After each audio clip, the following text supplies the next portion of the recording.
Hello, and welcome to another value-loaded video we created to help you understand how the Crash Preventability Determination Program works. Are you ready? Here we go. The Crash Preventability Determination Program will only accept crashes that occurred on or after August 1, 2019, and are one of the eligible crash types.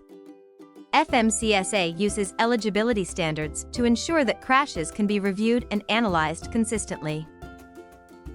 In this video, we provided examples to help you determine if your crash is eligible for submission to the CPDP, but we did not include all crash scenarios that may be eligible.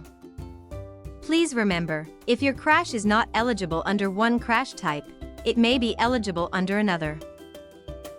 However, if you submit a request for data review, also called RDR, in data queue, for a crash that does not qualify for any of the eligible crash types, the request for data review will not be reviewed by the FMCSA and the RDR will be closed.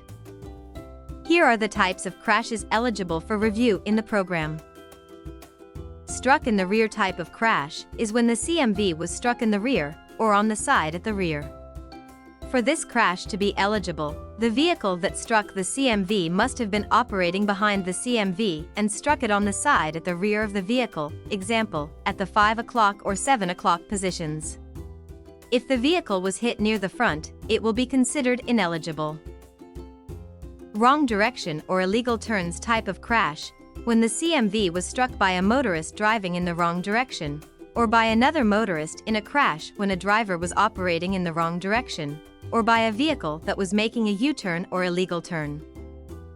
Parked or legally stopped type of crash is when the CMV was struck while legally stopped at a traffic control device, for example, stop sign, red light or yield, or while parked, including while the vehicle was unattended.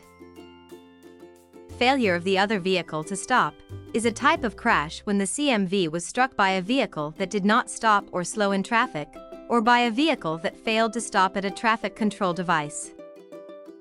Under the influence type of crash is when the CMV was struck by an individual under the influence, or related violation, such as operating while intoxicated, according to the legal standard of the jurisdiction where the crash occurred, where the individual was charged or arrested, failed a field sobriety or other test, or refused to test at all.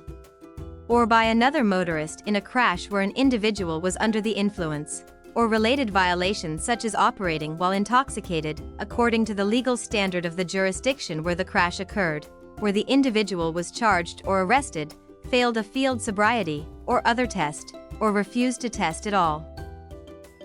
Medical issues, falling asleep or distracted driving type of crash, is when the CMV was struck by a driver who experienced a medical issue which contributed to the crash, or by a driver who admitted falling asleep or admitted distracted driving, for example, by a cell phone, GPS, passengers, or other. Cargo, equipment, debris, or infrastructure failure type of crash. This is when the CMV was struck by cargo, equipment, or debris, example, fallen rock, fallen trees, unidentifiable items in the road, or the crash was a result of an infrastructure failure.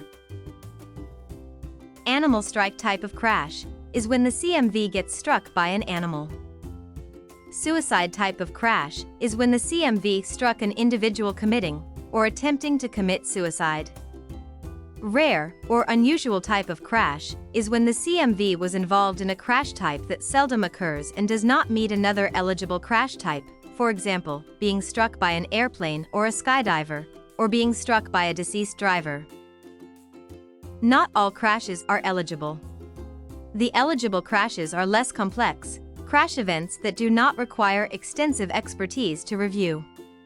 Motor carriers or drivers must submit a police accident report. Requests for data review, or RDRs, with no police accident report will be immediately closed as not eligible.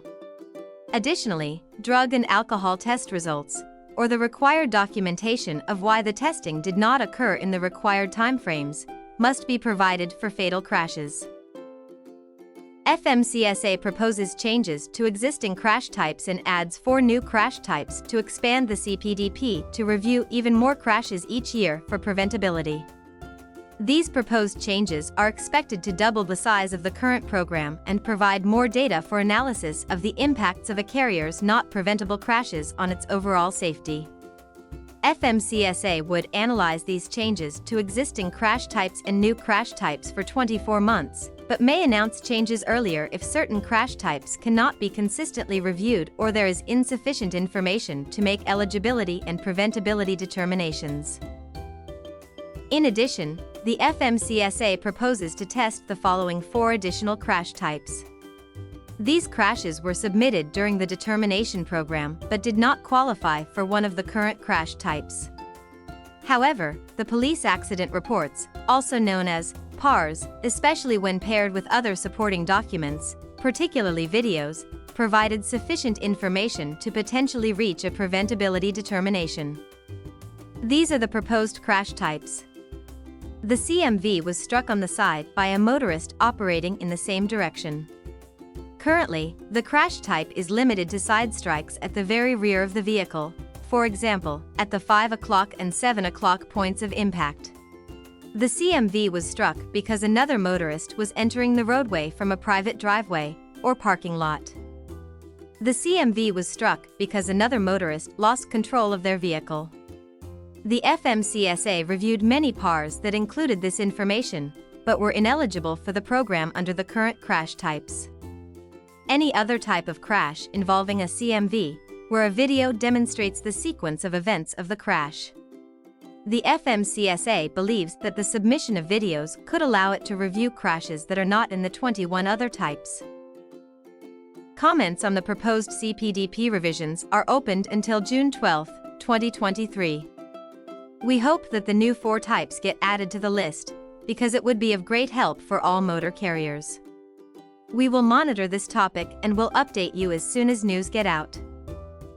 To make sure you stay informed on all trucking industry changes and regulations, you can subscribe to our channel.